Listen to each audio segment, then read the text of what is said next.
The James Duff 66 to 77 long tubes.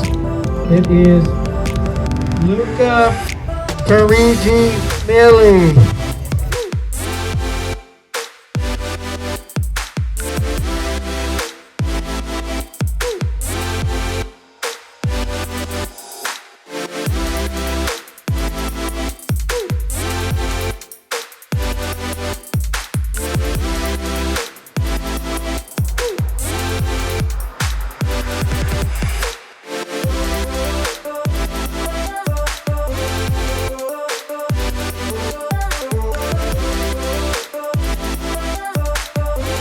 I got an important question I want to ask you. What's that?